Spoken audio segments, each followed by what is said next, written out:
Good evening. You're watching the late news on HKIBC. I'm Raymond Yeung. Here are tonight's top stories. Senior Hong Kong news executive caught in row over Beijing propaganda chief comments.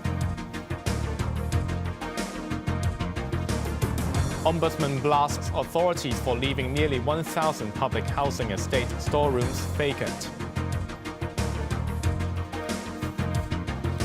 And Smart ID card replacement scheme kicks off next month. A senior news executive is under the spotlight after he quoted Chinese propaganda chief Huang Kunming as saying that Hong Kong media should not become a political base for interfering with the mainland. He later amended the comments, but dodged a question today on whether Beijing had ordered the retraction of the media reports over the controversial remarks. Riley Chan reports. Hong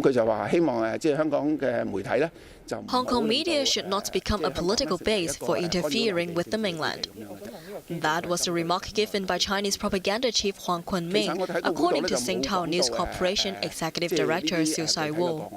The controversial comment stoked fears over self-censorship in the local media. It came during Huang's closed-door meeting with 20 Hong Kong senior news executives on Tuesday as part of their three-day Beijing tour. Siu, who is the head of the delegation, then briefed the media what was on the meeting's agenda. His comments were picked up by several major TV and radio stations that evening, before the reports were either retracted later or had a controversial quote removed.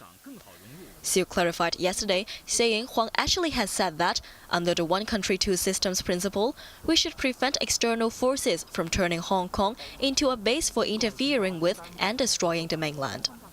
He stressed that the latest quote should be the most accurate, as it came directly from his written notes. Meeting with reporters again today, Siu insisted that he did not misquote Huang, but would not comment further. Asked if Beijing had ordered the retraction of the report, Siu said, "I don't know." The Hong Kong Journalists Association called the incident highly unusual, saying clarification was needed to ease concerns of media's self-censorship. On a related note, the delegation met Hong Kong and Macau Affairs Office Director Zhang Xiaoming this morning. Siu refuted Zhang had applauded the government's recent decisions to ban the pro-independence Hong Kong National Party and reject a new visa for Victor Mallet, vice president of the Foreign Correspondents Club, which gave the party a platform to speak. Zhang then expressed hope that Hong Kong media would report more on the country's great achievements over 40 years of reform and opening up. Riley Chan, HKIBC.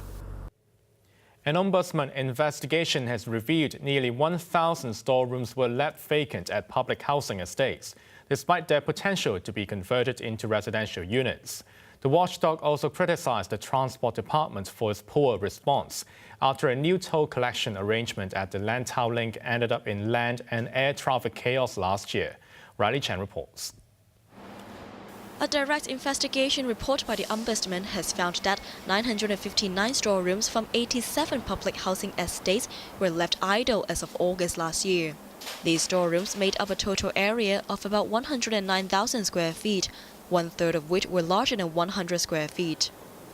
The Housing Department had identified 24 storerooms for conversion into residential units back in 2015, but no action had been taken as of last year. Housing problem become a very serious problem in Hong Kong.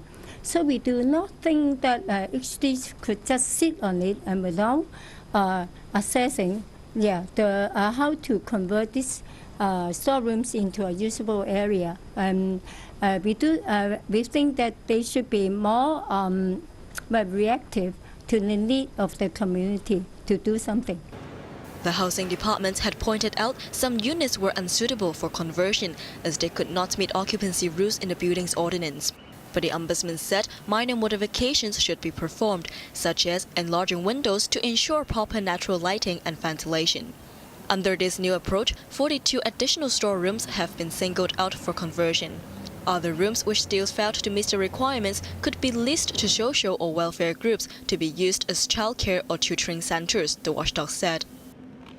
In a separate investigation, the Ombudsman criticized the Transport Department for its poor response on the implementation of two-way toll collection at the Lantau Link in August last year.